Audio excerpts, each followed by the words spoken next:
So Sebastian, he came to the department in 2011. I was checking my records first for an internship. He entered the wrong door. He wanted to do simulations of Formula One combustion engines and ended up studying fire. I'm wondering whether he's going to go back at some point in his career to Formula One. We hope he will stay in fire, but we'll see. And so Sebastian, it's been a great pleasure to work with Sebastian. Of course, he has the same accent I have. So, in my world, this is a big advantage. I feel like being at home, although he always insisted in having English meetings with me, even when there were only the two of us. And I don't know whether he was improving his English or whether I was improving mine. It's still unclear, but we had this code.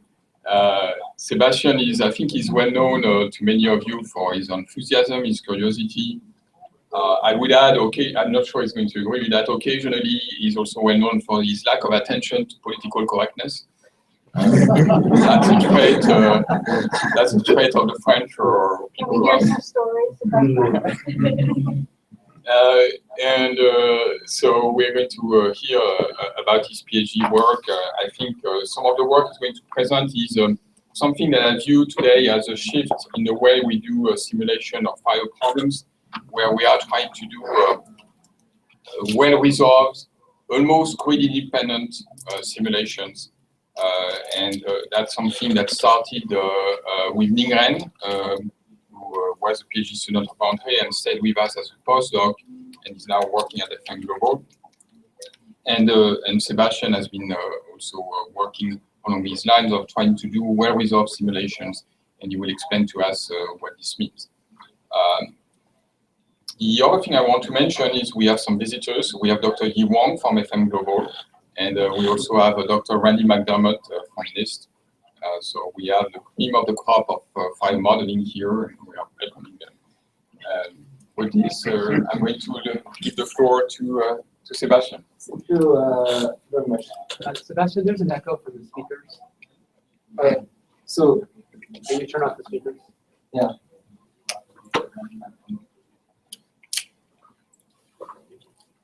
Thanks.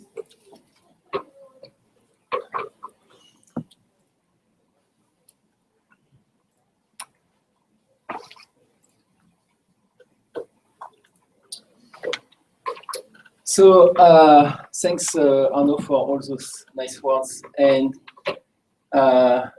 it's my great pleasure to be in front of you today to present my PhD dissertation about large ED simulation of fire extinction phenomena.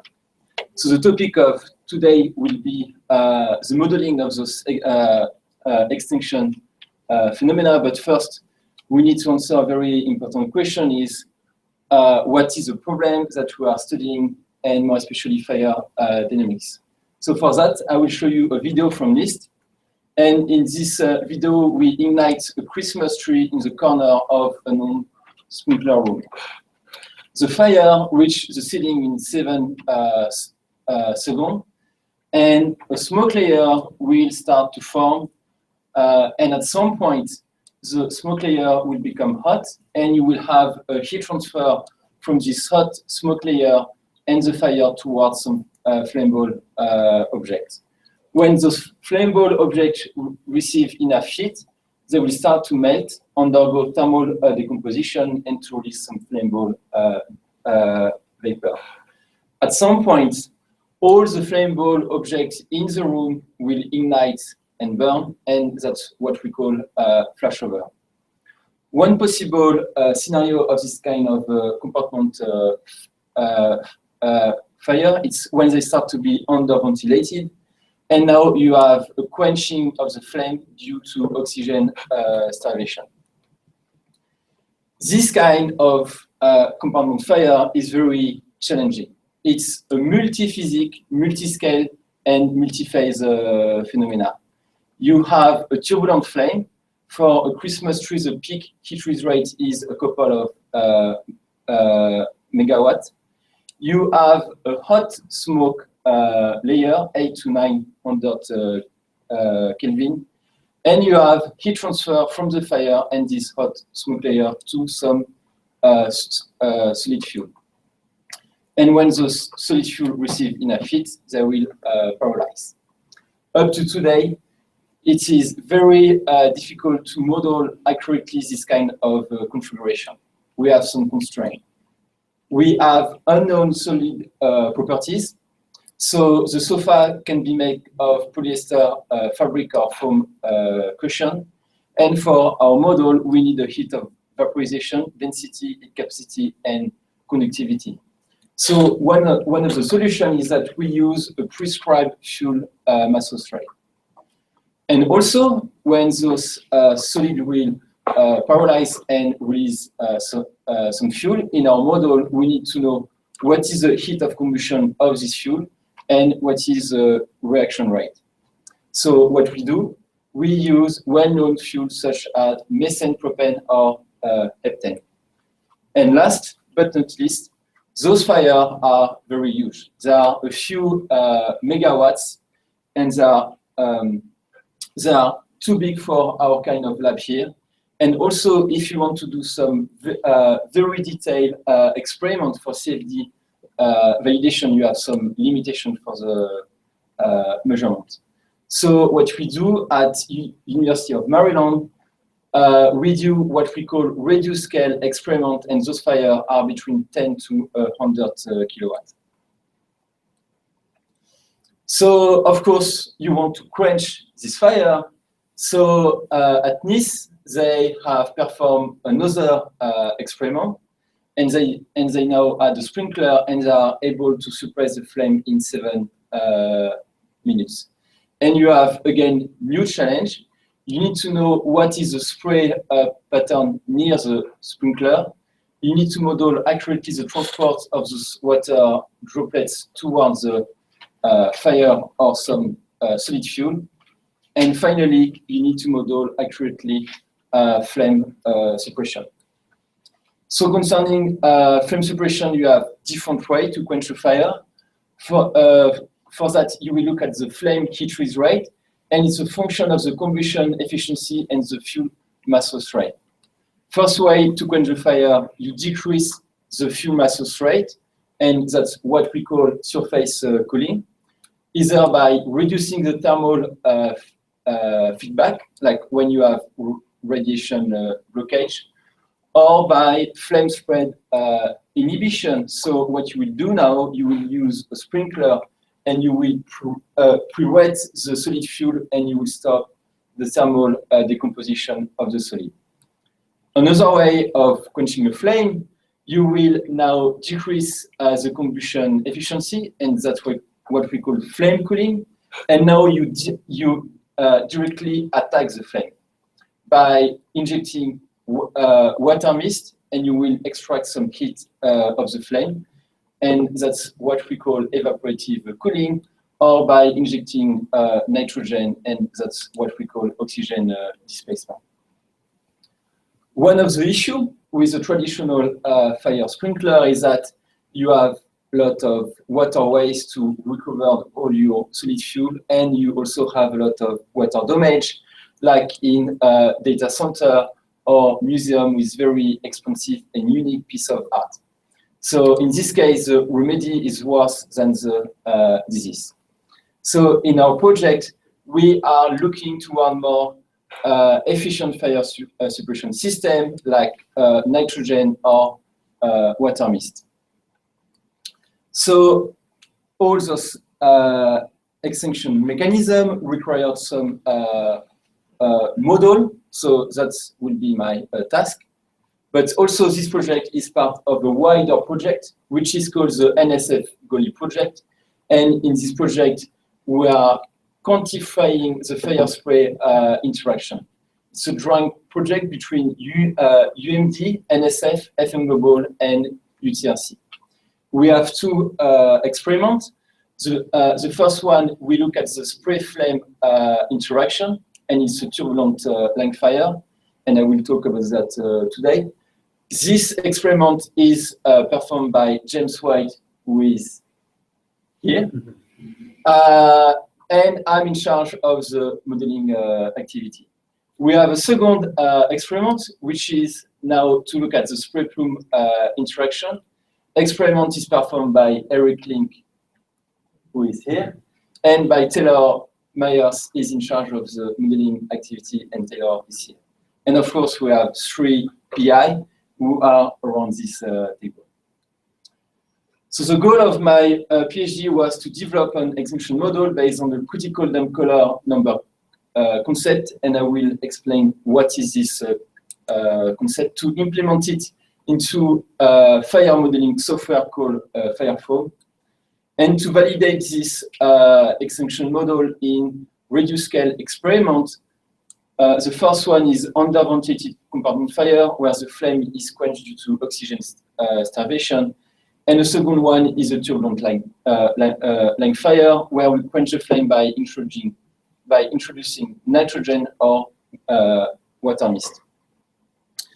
So to achieve those objectives, there was a different stage. So first I will explain what is Firefoam. I will show you some test case that we performed to make sure that the solver was working correctly. Then I will explain you what the theory of our extinction model and how we implement this new model into Firefoam. And last but not least, I will present the validation cases. So first, numerical solver.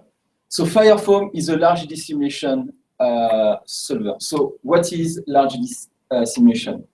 So you have 3 different kinds of solver. Option A, you have DNS, direct numerical simulation. So in DNS, you will have very fine grid and you will resolve all the scale of your flow. You have option B, it's LES, and now you will resolve the large scale and you will have a model for the subscale. Or you have option C, which is RANS, Reynolds average Navier-Stokes, and here you will solve for an average of the Navier-Stokes equation. Because fire is a transient and large-scale phenomena, we use option B, which is large D simulation. So Firefoam is developed by FM Global. It's available on the web, and it's based on OpenFoam, which is a CFD solver. Firefoam is a compressible solver, second order accurate in time and space, finite volume with implicit time integration. Concerning the mesh capability, it's structure and unstructured grid. And because we are doing LES, we need some physical models. For the turbulence, we have a dynamic equation. For the radiation, we use a prescribed radon fraction, where the heat losses is proportional to the heat with rate. This number is given by the experiment. For the combustion, it's a single step chemistry based on ADC dissipation concept, because the fire intensity is controlled by the mixing of fuel and air. And for the spray and the water mist, we are using a Lagrangian approach. So we perform more than 15 of verification tests to show that the reliability of Firefoam. I will not show all of them, but I will only show 3. So the first one is a transporting single vortex, where the vortex will decay due to viscosity. And the goal is to evaluate the second order accuracy of the temporal and the spatial scheme. We have an analytical solution to compute the RMS error, and it's plotted as a function of delta x. The truncation error is in the order of delta s squared, so this curve should be parallel to a slope of 2, which is the case here. Second case, it's a Taylor green vortex. The goal is to evaluate the conservation of kinetic energy and the entropy rate. So the vortex will stretch and they will produce smaller and smaller scale. And at some point, those scales will be in the same at the same level that the green cell, and we will have now numerical error, and we will start to deviate from the exact solution. Another test case is a decay of homogeneous isotropic turbulence, and here we evaluate the turbulence model, which is in Firefoam we have Small-Gorisky or dynamic decay equation. And we compare against some experimental data the kinetic energy as a function of time. So now that we have shown that our solver was working correctly, we can now implement the extinction model into Firefoam. But first, we need to understand what's the theory of extinction. So, as I mentioned before, we have different flame extinction phenomena. We have quenching by dilution, like in under-ventilated compartment fire. We have thermal quenching when you will inject very small droplets of water and extract some heat of the flame. But in engine combustion, you also have another mechanism which is called aerodynamic quenching, and now the fuel and oxidizer mix too fast that they don't have the time to react. And we know that from the laminar flame theory, we have a single criteria to predict all those kind of extinction, which is a Damkoller number. It's a function of the flame stretch and the scalar dissipation rate. It's a ratio of the mixing time scale and the chemical time scale. And you have extinction for very low value of the Damkoller number below a critical value. It has been shown by previous study that you have a universal Damkoller criteria, which is around 1 to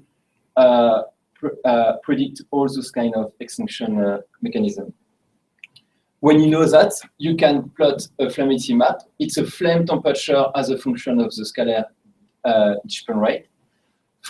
You have two zones, a flammable zone for very high value of the Damkoller number, and you have extinction zone for very low value of the Damkoller number. Two ways to reach extinction, as I mentioned. You increase the scalar dissipation rate, that's what we call aerodynamic quenching, or you decrease the flame temperature, that's what we call thermal and dilution quenching.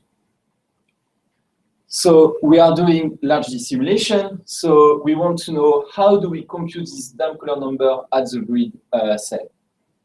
So the Damkoller number has two constants, C and TA. C and TA are fuel dependent, and they are coming from either DNS results or from some experimental results.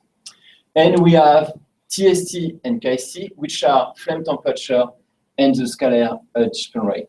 And those quantities are unknown, so we need a model. So the base of our model for the flame temperature, we solve for three energy equations to reconstruct the heat losses due to radiation, due to evaporation, and etc.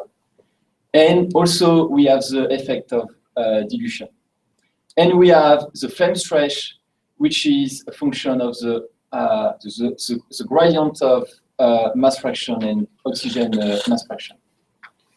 So now that we have seen how is formulated and computed the Damkoller number at the cell level, we want to implement that into our solver.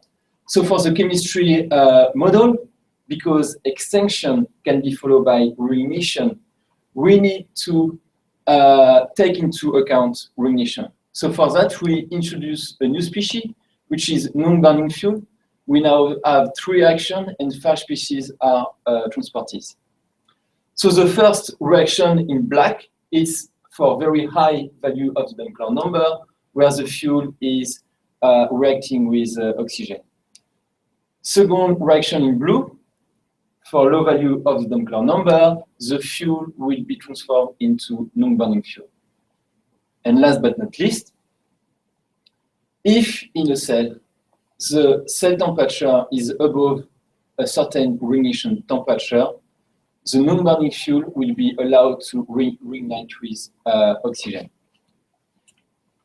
So we have seen what is our solver, how we implemented our extinction model into fire foams. So now we will switch to the validation cases. So first, I will start with the compartment fire.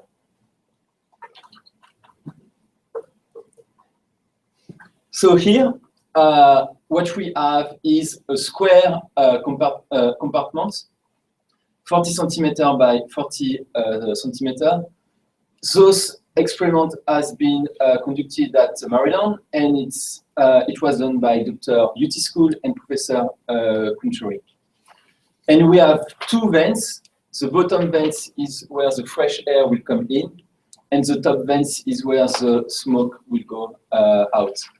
The fuel is heptane purifier, and the heat release rate is about 5 kilowatt. So in this case, the fuel will have to evaporate in order to burn. So we will have to take that into account into our simulation. And we have different devices for CFD validation, like the thermocouple, heat first gauge to the wall, and the heat first gauge to the burner. So we have different configuration because the compartment fire can be over-ventilated or under-ventilated. And so we have 4 cases, R1, R2, R3, and R4. And to have different regime, we will change the vent height and width and the fuel pan diameter. And when we do that, we will change the fuel-air ratio. This fuel-air ratio is what we call the global equivalence ratio. Very low value of GER means you are over-ventilated, you have an excess of air. Very high value of GER, you are under-ventilated. Today I will only talk about case R1 and R4. Concerning our numerical configuration, because it's a circular purifier, we have an entrance mesh. Inside the compartment, it's freeze, and outside, it's hexadron. For a 1 centimeter grid resolution, we have 200,000 cells. So, but before testing the extinction model, we need to make sure that our system is working correctly. So we need to look at the grid requirement. So you have to look at the different length scale, such as the flame height and the pool diameter. So here it's 10 centimeters. So we have 10 to 20 cells across those length scale, which is judged acceptable here. For the vent, it's a couple of centimeters. And for the wall boundary layer, it's a couple of centimeters. So for the boundary layer and the vent, we will not resolve all of our scale. And we will have some experimental value to make sure that our grid is good enough. And also very important in the compartment fires that we have the right boundary condition.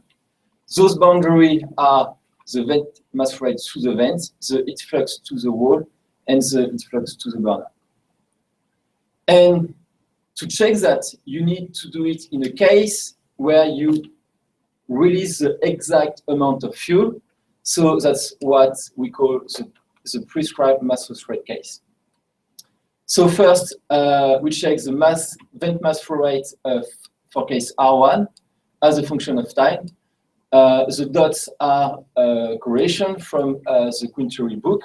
And here I plotted for the top vent and bottom vent, and fire foam is in red. And here we have a good agreement because the vent mass flow rate is controlled by a pressure difference. So even if you have a coarse grid, if you compute the pressure correctly, you will predict the right mass flow rate. And a key of the success here is to have your boundary very far from your vent. Next, we compute the heat flux to the wall as a function of time at 3 different locations. The heat flux is a function, it's the sum of a radiative component and a convective component. The black dots are the experiments, and the black line is fair form. So here again, we have a good agreement. And one of the reasons is it's because the convective heat transfer has a limited impact and is only 20% of the net heat flux. And last but not least, we compare the heat flux to the burner for case R1 over-ventilated, R2 and R3 until R4, which is under-ventilated. And here it's again heat flux as a function of time. The dots are the experiment and the red line is fair form. And we have a good qualitative agreement for the different case.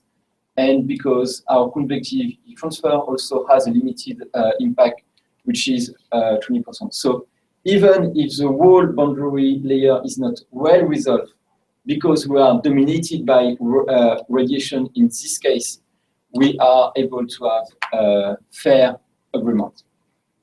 So now that we make sure that we have the right boundary, the right response of the system, we will use this net heat flux to the burner to compute the fuel mass loss rate. And now we are turning to thermally driven mass loss rate. So here I start with case R1. So first plot is mass loss rate as a function of time. And between the experiment and the simulation, we have a good agreement, which means that we are able to predict the fuel evaporation. We also compare the temperature as a function of time at different locations along the wall, and we also have a good agreement. And we compare the oxygen close to the floor, close to the ceiling against the experiment, and we also have a good agreement. In this case, close to the floor, XO2 is close to 21% because it's the over-ventilated case. And the last plot, which is heat rate as a function of time, doesn't have any experimental point, but has two curves. So the green one is what will be the heat rate if all the fuel burn. And it's the product of the fuel mass loss rate by the heat of combustion.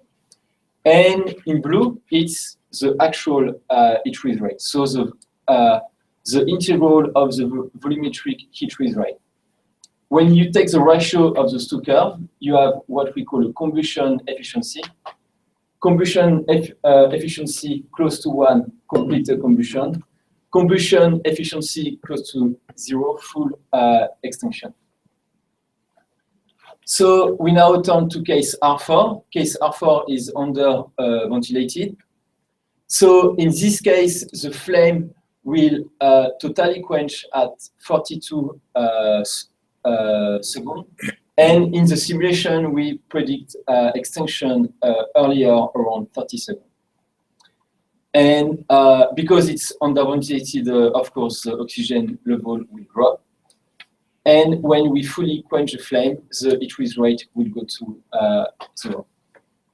So here we were able to have extinction due to oxygen starvation, and we were able to have a good qualitative agreement for the different scenario with the experiment.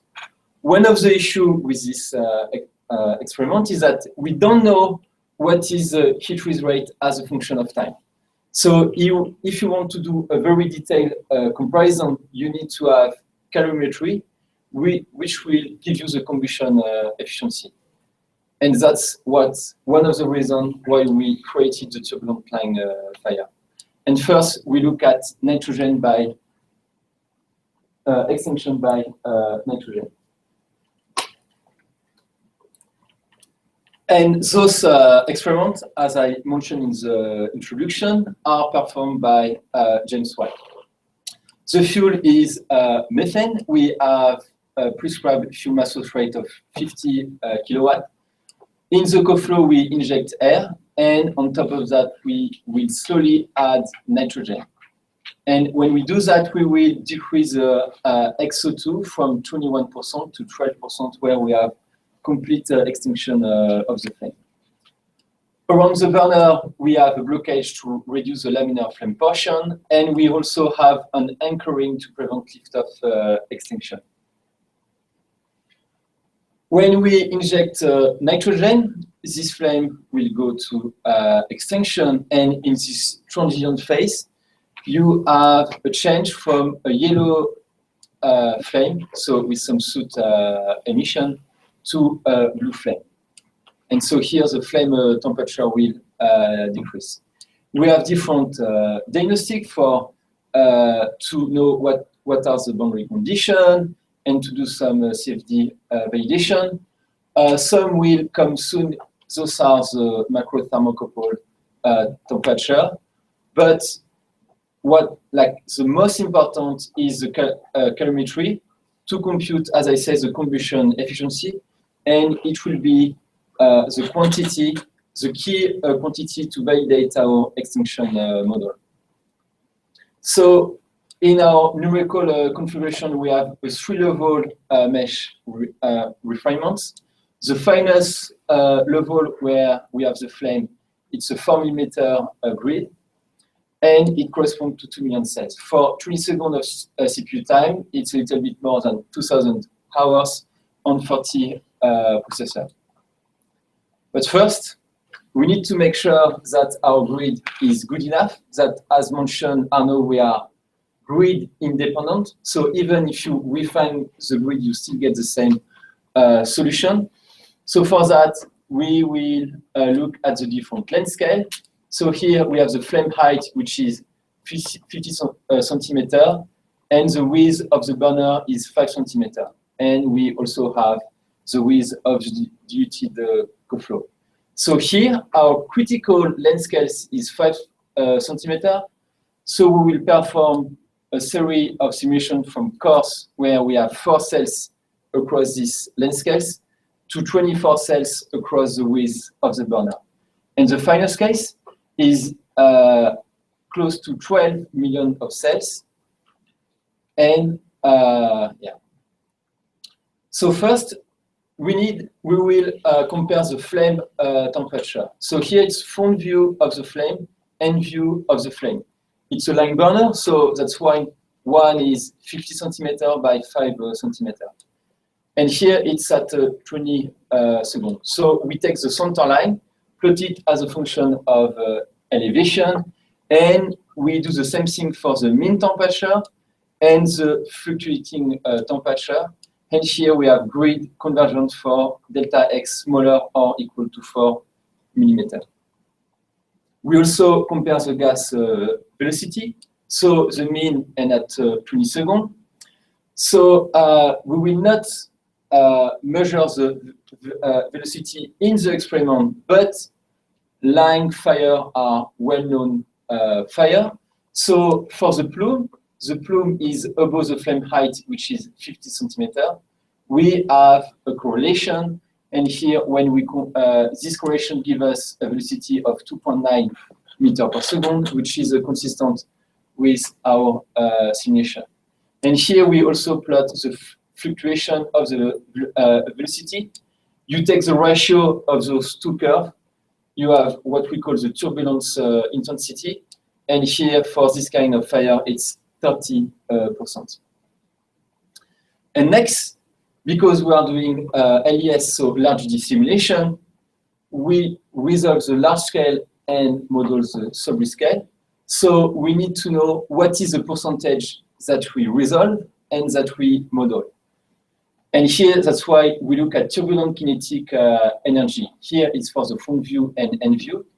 And we will plot the ratio of the resolved turbulent kinetic energy over the total. The total is the sum of the resolved and the sub-scale kinetic energy. You take the center line, plot it as a function of elevation, and from Pope in his turbulence book, for good LES simulation, you need to resolve 80% of the turbulent kinetic energy, which is the case for our domain for our base resolution, which is 4 millimeter.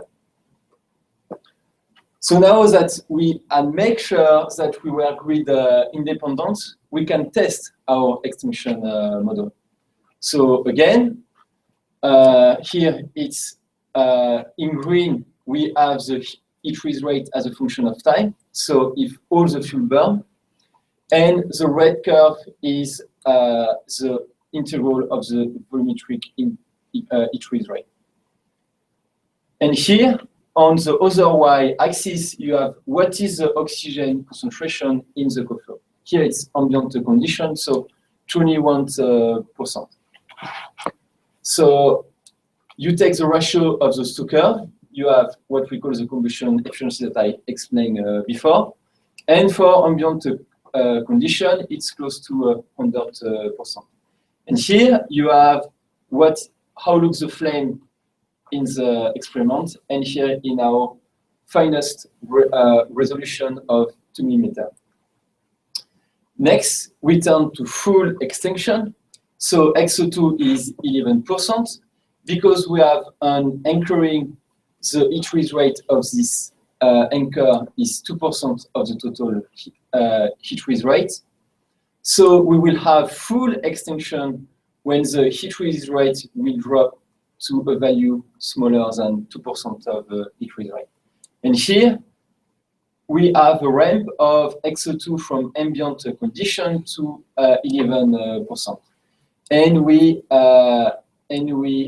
compute this combustion efficiency for this plateau. And also in the experiment, there is full extinction at 12%. So now we have to compare what is this combustion efficiency as a function of XO2 against the experiment.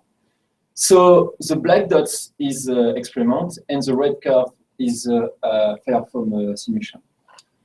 In both cases, we have a plateau, so everything is burning until 13%, and after we have an abrupt drop to 0. And in the experiment, complete extinction is at 12%, but in the simulation, it's 11%. However, we have a very good agreement of the trend, and if you take into account the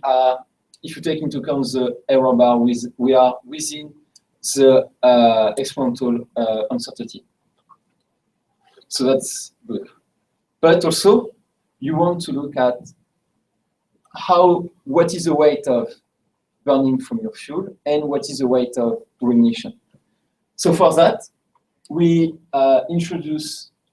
we have two areas. In blue, it's heat freeze rate due to the reaction of our fuel, and in red, it's the reignition of our non-burning fuel. So when you are close to 21%, you have no quenching, so no reignition. When you start to decrease XO2, you have more quenching, and because we have a good source of heat, we are able to reignite most of our fuel until the temperature is so low that it will not reignite, and that's where we have full extinction. So here next, I'm showing you a video of what I just presented before. So for the first 5 seconds, we start at XO2 is 21%. And at 5 seconds, we will start to introduce nitrogen into our co-flow. So XO2 will decrease.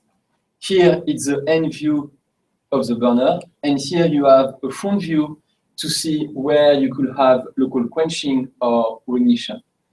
Reignition will be characterized where the flame will be higher because it will reignite at a higher elevation. And we will stop to inject XO2 at 12%. Here we stop the simulation to have a nice view of where we have local quenching at the base and where we have reignition of our non-burning fuel, which is at 12% is very significant. And after we continue the simulation until we have complete extinction of the flame. And the only thing which remains is the anchoring. So we did a quantitative comparison of our extinction model in this turbulent line fire where we inject nitrogen. So, but I told you, you have different ways to quench a flame. So you need to test your extinction model in different scenarios. So the next one is thermal quenching, where we inject water mist. So here it's still our turbulent line fire. We still have air, but instead of injecting the nitrogen, we will introduce water mist. So the experiments have not been done up to today. So we have some unknown. Those unknown is what is the maximum droplet diameter that the flow can carry. Because if the water mist is too heavy, it will fall. And what is the water mass flow rate to quench the flame? So first, concerning the maximum droplet diameter, we look at the equation of motion of a droplet. You have two forces. One is the drag forces, and it's a function of the velocity of your co-flow. And the other force is gravity. So we solve this equation for several droplet diameter, and we compute the velocity as a function of time. In purple is the co-flow velocity, and in blue is the droplet velocity. So the droplet here is carried by the co-flow, but doesn't go at the same speed than the co-flow because of gravity. And if you increase the diameter, now the velocity will decrease until you have a negative velocity, and the droplet is too heavy and will drop, and will not be entering into the flame. So, and next, we need to know what is the mass rate of water. So for that, we looked at, for a given quantity of water, how much heat do you extract from the flame? That's what we call the cooling capacity. So for example, for 2 grams of water per second, you extract 9% of the heat rate of the flame. And you will increase the mass rate of water until you extract more heat from the flame. At some point, the flame temperature will decrease and you will quench the flame. However, not all of the water will go to the flame, or not all of the water will evaporate. So we introduce a new criteria, which is a SHAR, spray heat absorption ratio. And here, instead of computing the water that we inject, we take into account the water which evaporates.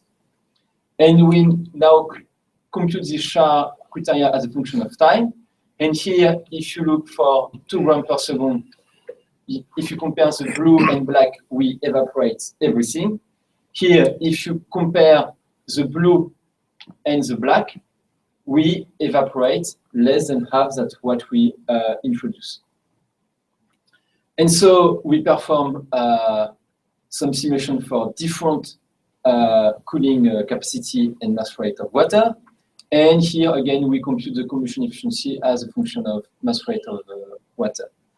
Here, we don't have an abrupt drop, but we have a gradual transition to full extinction. And here, the SHAR, so the amount of heat that we extract of the flame, is between 15 to 20%. So after, we will compare with the experiment what is the exact value.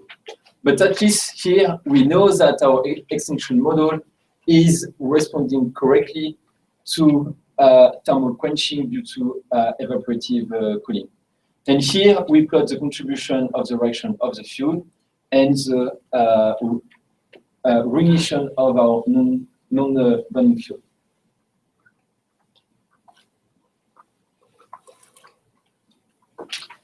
So, time to summarize. We have developed a series of benchmark tests for fire modeling software to evaluate the numerical performance of fire foam and to make sure that before implementing our extinction model, everything was working correctly. We have then implemented a new flame extinction model and reignition based on the dam color number concept into fire foam. Once we achieved that, we did some validation tests for underventilated compartment fire. And here, what's new in this validation, it was we were computing, we had a thermally driven mass loss rate. So we were computing the fuel evaporation. And we had a good, correct, qualitative description of the different flame regime. We next did validation with a turbulent line fire into control co-flow, where you inject nitrogen and you have quenching by dilution. And here, because we had access to calorimetry, so the combustion efficiency, we were able to do a quantitative comparison, and we had a good agreement with the experiment.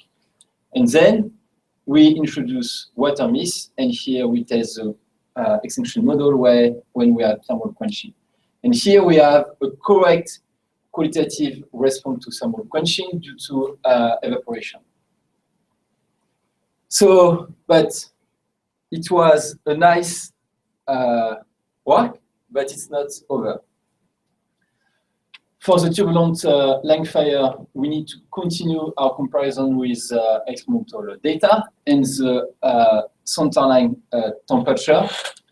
And also, I told you that we use a prescribed radiant fraction, so it's given from the experiment.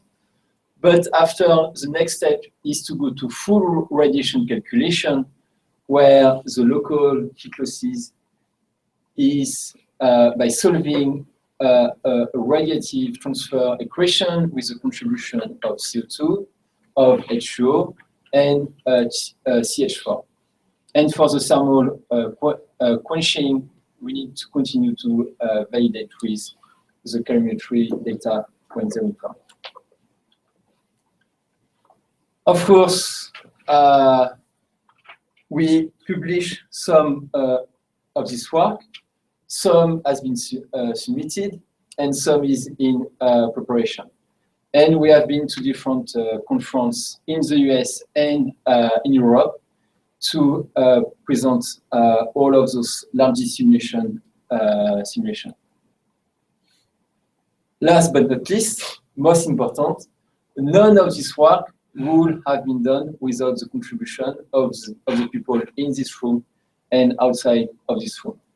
So FM Global was my financial and technical support. Oh.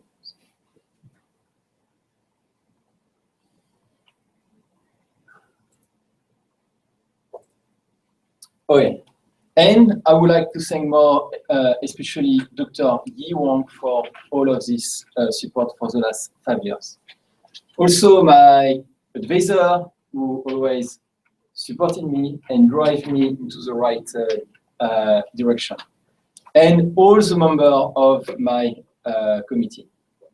And of course, all the students in the department, people who helped me like Vivian, or people who also did the experiment, and that we had a lot of exchange about the model and etc. So thanks for your attention, and if you have any question, I'm still here.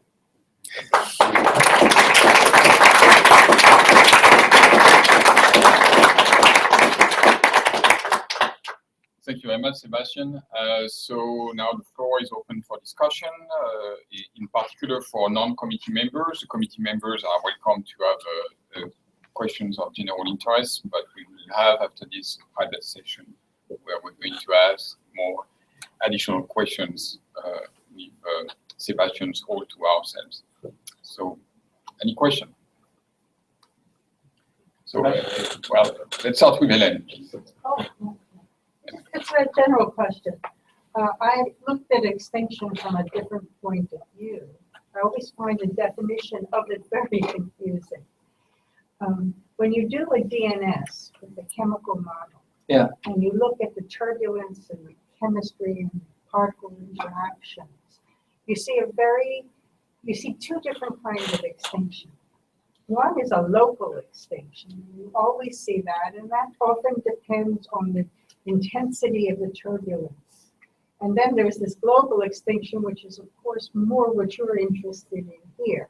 That's putting the damn thing out. Now, can you show me in your equations where changing the turbulence intensity could have an effect on what you're doing?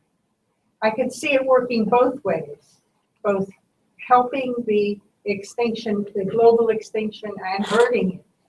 So maybe we could talk through that a little bit. So, the mixing intensity, so it's taken into our model by the scalar. It's not mixing, it's turbulence intensity. Yeah, turbulence. Yeah, so it's taken into account by the scalar. I'm sorry, I can't see it. So it's The scale of it. it's taken into account by the scalar distribution rate in our model. So the whole thing, the turbulence intensity is built into that quantity. Yeah. And how is that? Can you show me how? Do you know how? Yes. So it's so we have to compute KST at the grid level, and it's the square root of the gradient of Z, so the mixture fraction, and it will give you information of how slow or fast you are mixing, and that is to say, fuel and oxygen will diffuse to the reaction zone. And I'm still wondering how that fits into turbulence intensity. As you, for example, as you would increase the background flow of the burner to a high velocity or a low velocity, where am I going to see that effect? There's a turbulent Prandtl number. Yeah. Yeah. So Where's that? here we have D-mix? the diffusivity, and it's the sum of your molecular viscosity and your turbulent viscosity. So you will also have the effect in this number of the turbulence. Have you all done any comparisons as you vary the turbulence intensity? So that's a very good question. Because the other thing too is the scales will change. Yeah, and so, what you need to resolve. So when we implemented that, we performed some test case of counterflow flame, where we were increasing the velocity of the fuel and oxygen, and we were making sure that our flame stretch were computed correctly. But it was just a test to verify that it was well implemented. But we didn't have an experiment where there is a mixing or where we have more detailed comparisons. So, Of course, the problem is to do this higher intensity, you need more scales. Yeah. You get the convergence you want.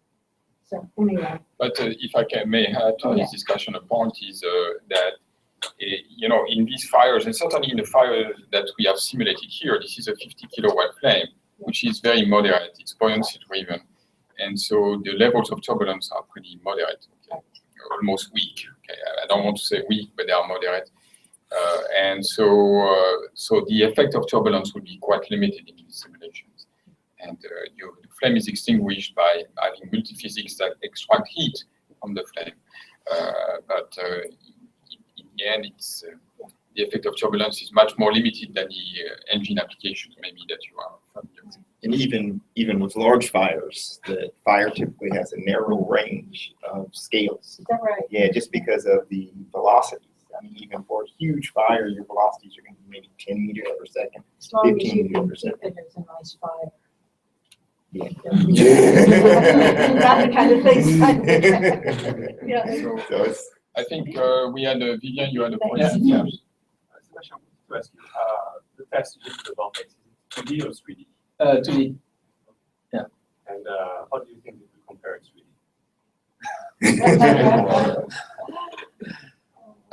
Okay, so here we are only checking the numerical distribution of our skin.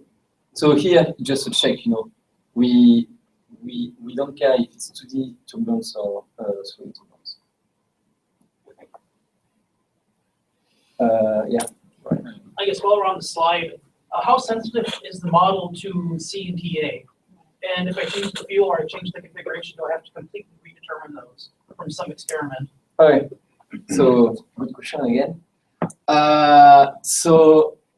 In my manuscript, I have included C and TA for the well-known fuels that we know, methane, ethylene, heptane, and you get those values by calibrating this dumb color number with DNS result, or with some experimental data of a counter for flame, where you have the exact flame stretch are extinction and the exact flame temperature are extinction.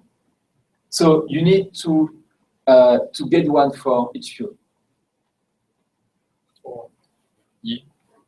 I really like this question. I think the question is about how sensitive the result is to this parameter, Okay. where you get it Okay. from. Sorry.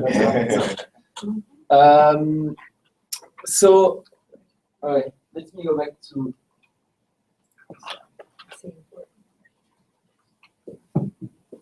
So we have not looked at the sensitivity of C and TA because we were getting them from DNS. But I can give you an answer to your question. We have looked at the sensitivity of this critical Doppler number because I say it's close to 1, but it's not exactly 1. So you could think, what is if I increase C or TA by 5, or I reduce it by 5%, what would be my critical Doppler number? So it's both question mark 5. And it's sensitive to this value, I would say. And it's also insensitive to reignition. When I say insensitive, is like if you increase it or decrease it by 100 or 200 Kelvin. But if you want the detail of my comparison, it's included in my script. I think Taylor first. So this is a little bit beyond the scope of what you're doing, but I'm curious on your opinion on this. So something that we're interested frequently in fire are the products of incomplete combustion. So carbon monoxide, soot. Is there a way that what you're working with here could lend itself to predicting those?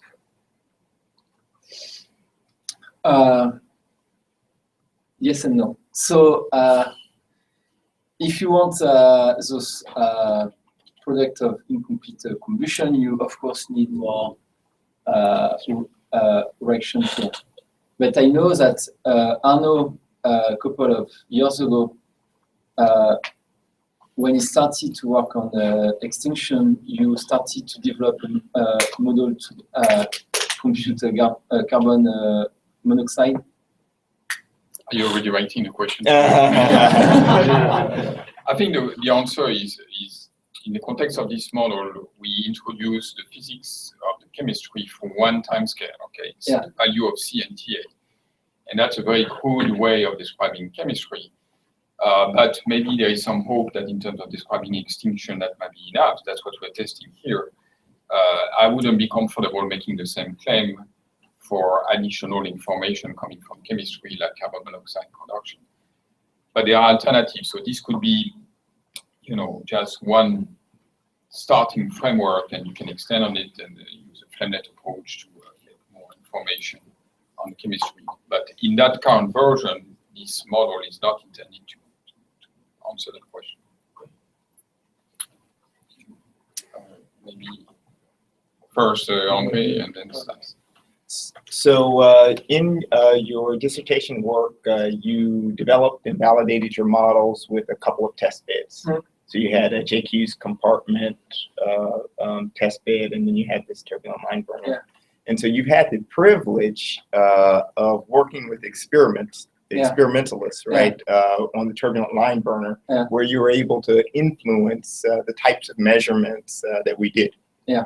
But with JQ's compartment fire, you just used his data because that work had already been completed. Yeah.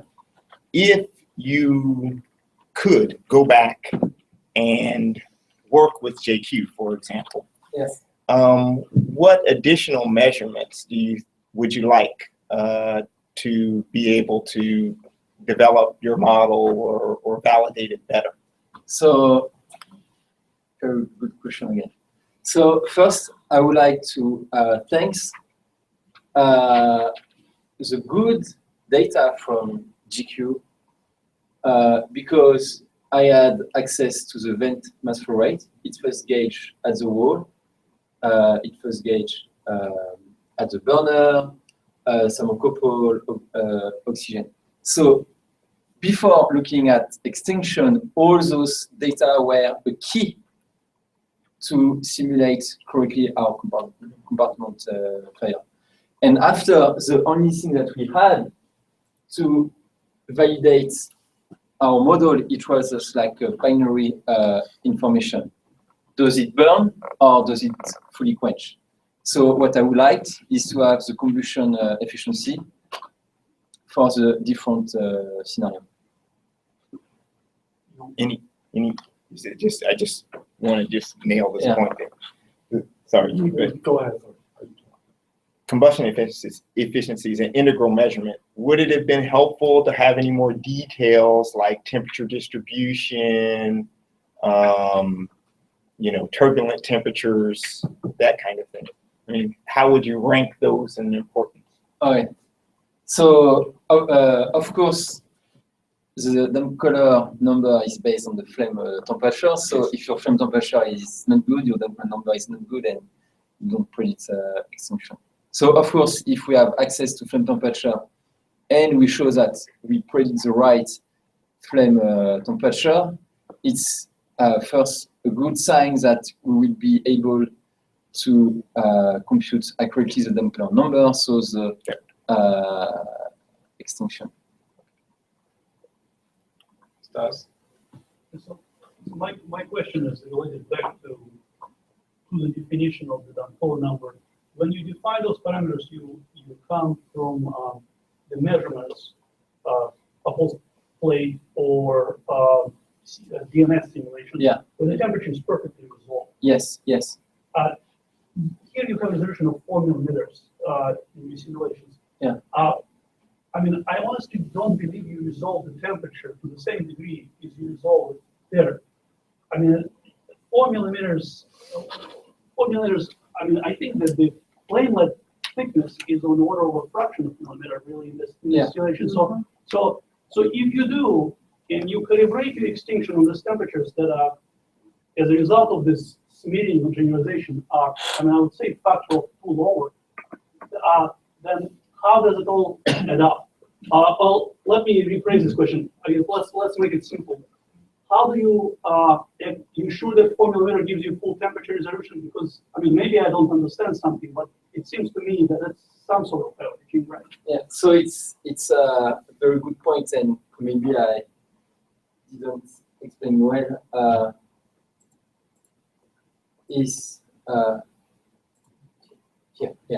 So in the damp color number, we don't take the cell temperature. Mm-hmm. We have a model to reconstruct this flame temperature by solving 2 additional energy equation where we will measure the heat losses due to radiation, heat losses due to evaporation, and we reconstruct this flame temperature. So here we don't take the cell temperature. So you have that reconstructed temperature available, yeah. right? What is it roughly in the places where you average temperatures on the order of 900 degrees Kelvin? Can you tell me? Oh, like if the flame temperature is, for example, 1800 K, what would be my cell temperature? The opposite. If your cell temperature is 900 degrees Kelvin, what is your flame temperature? Oh yeah. Yeah. So. Like it's 1200 Kelvin. Yeah. I mean, one way to know is that you know the adiabatic flame temperature. You will know the radiative. Wait, you have a model. Yeah. That's supposed to tell me that. No, but so here I just show this slide to show you that it's so here my maximum temperature, which is flame temperature, is 1800 K. So it may be a little bit higher than that, but it will be maybe more like 100 or 50 Kelvin. So. Okay. So we're all kind of interested in like show us that function of H that you've got flame temperature equals this. Just sort of sketch out how you're reconstructing the temperature. Okay. Right. So I think the best way is to show you the detail of the model. So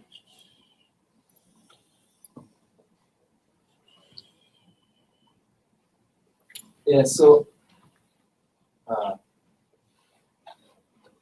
yeah, so here it's I don't know if you can see, but it's TST, so it's the flame temperature. So what is the temperature on the reaction zone in the cell?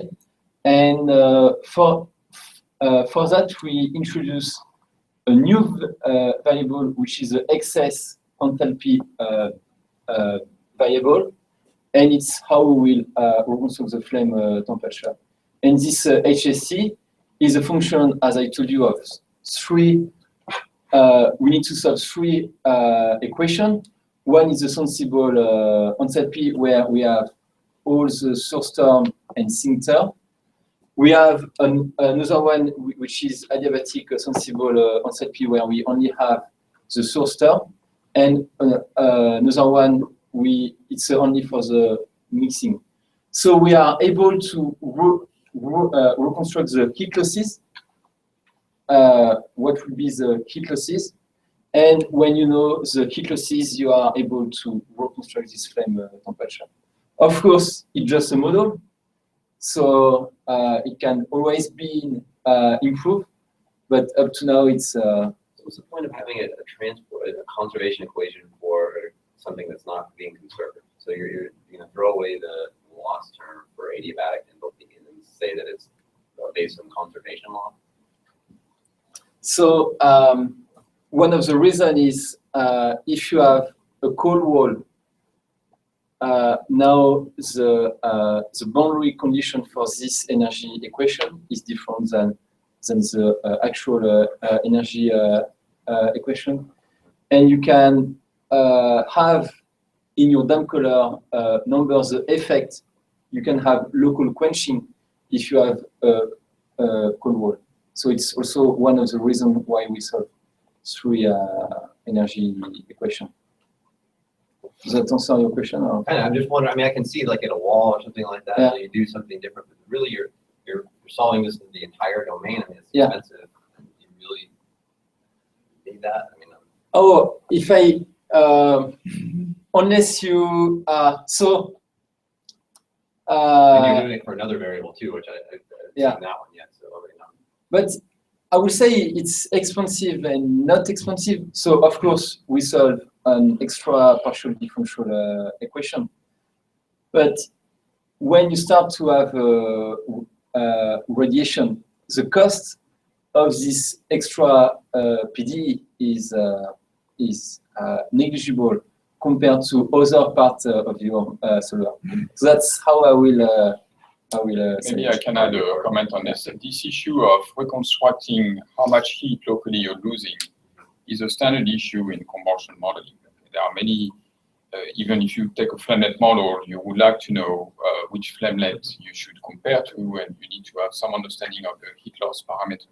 How you reconstruct this heat loss parameter is a technical difficulty. There are proposals in the literature. Here we said, well, if we solve two, basically you can add three, but the third one is actually something that most of the time you can get away with. But if you solve two equations, one for the sensible enthalpy that you're using in your calculation anyway, and an additional one where you remove some of the non-adiabatic features, like the radiative cooling or the effect of cold-cold boundaries, by comparing the two, and you use the second equation as a marker, by comparing the two, you can have some understanding of the local amount of heat that is lost. And we did some tests, and this idea, it's a simple idea. It has a cost of solving an additional equation.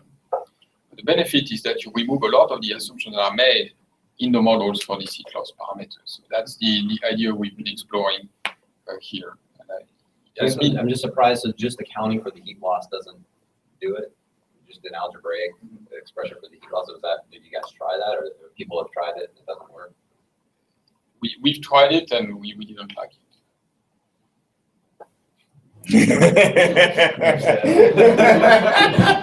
That's the bottom line. But I'm a little bit, I'm saying we didn't like it. It sounds like it's not a scientific statement, right? And it's just because I'm trying to. I think that's one part of the model that is still, can be revisited. And if this idea is actually very good and much superior of other ideas in the literature, we can make something of it, which we haven't not really yet. But that's how we formulated the model so far.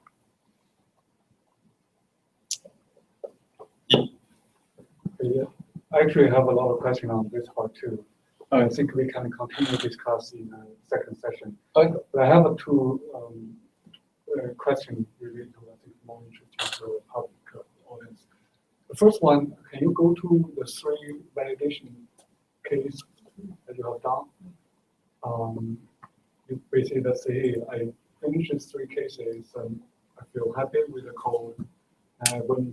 More verification. Verification, yeah, exactly. Verification, and you went on to work on your Extinction one. Yeah. Okay. Actually, to me, these 3 cases are all only related to momentum equation, and it's only purely, to me, related to the accuracy of decayization. It doesn't really cover several things which is important for phi, for example, Bourne-driven physics. Are they getting that correct or not in Firefall? Or combustion or other components, variable density, things like that. So energy equation is not here. So can you comment on that? Or maybe you have done a lot of cases which is out of the 3 within this 15 verification. Could you explain to the audience what you have done so that you say, hey, this is the code I want to do work on my Extinction? Yeah, so thanks Steve for the question. It's a good question for the audience.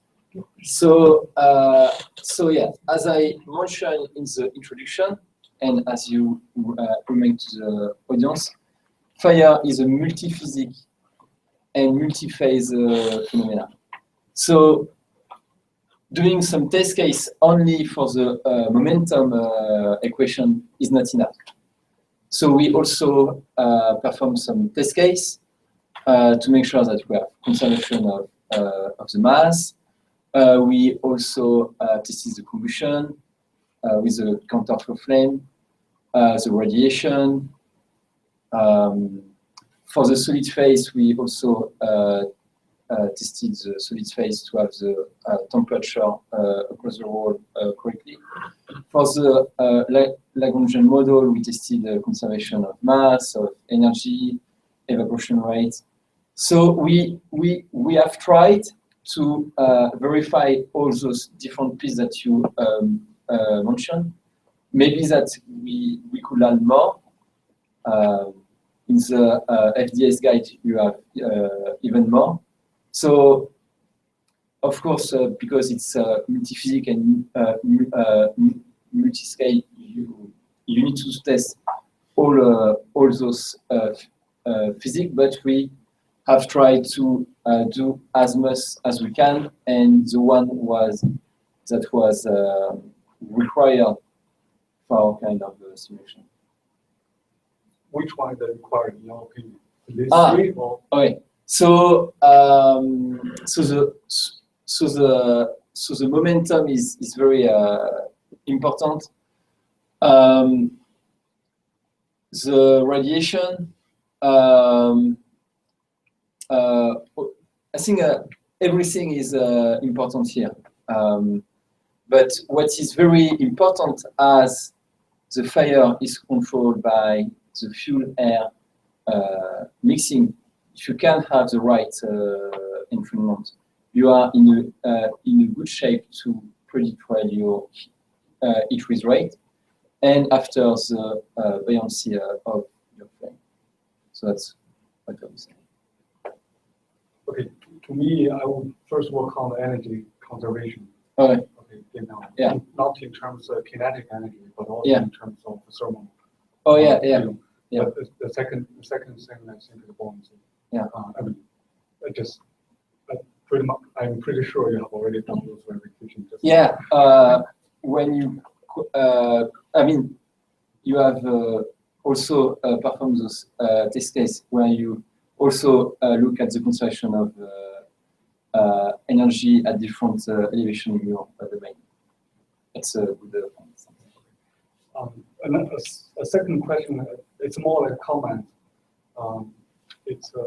You did mention at the beginning, in the introduction, basically, I think if I remember correctly, you mentioned water maze might be a more effective fire protection, and you're also considering nitrogen dilution. Yeah. Okay, but in my opinion, I think your work is not only related to water maze and inert nitrogen basically displacement. That's particular to certain fire protection technology. Yes. Yes. I think your work apply to sprinkler. Yeah. To more fundamental to that. It's not because FM Global want to invest in research on development of water maze or nitrogen replacement system. They want to do this study. It's more fundamental in my opinion. Yeah.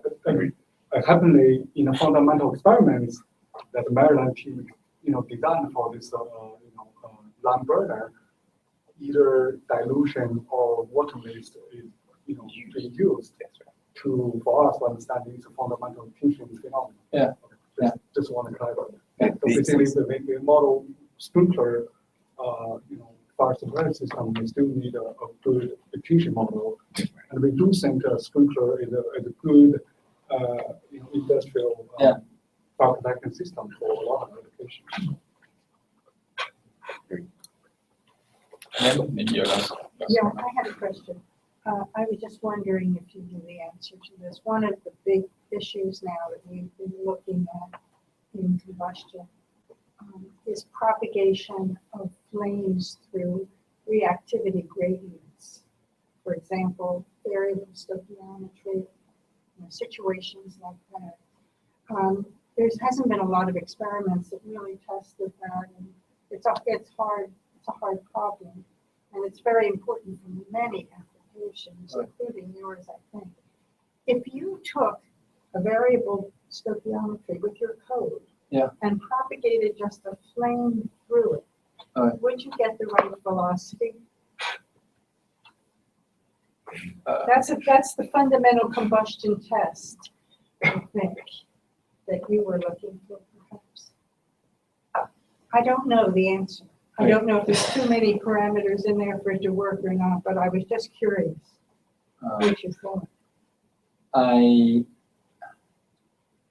haven't tried, but Yeah, I know. Yeah. So if you don't know, it's better to say no. You don't know, right. No, but you have a non-premixed combustion model, right? Yeah, Right. yeah. Where you have, it's That's mixing right. time. Yeah. So the answer is no. No. They're never going to happen.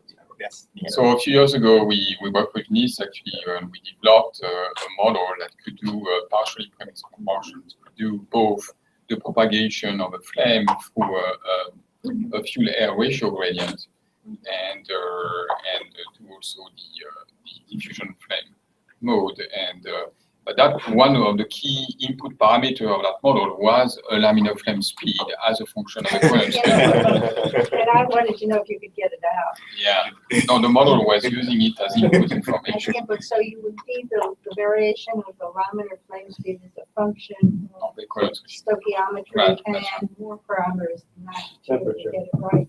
Temperature, turbulence parameters, all kinds of things. that you can Well, the do with that. turbulence hopefully was handled by the subscale level modeling, but certainly the laminar information was used as input parameters. And so here we don't have that capability. No, it's something that's been bothering me. Thank you. Well, I think we're going to close the public session. Let's thank Sebastian again. And we're going to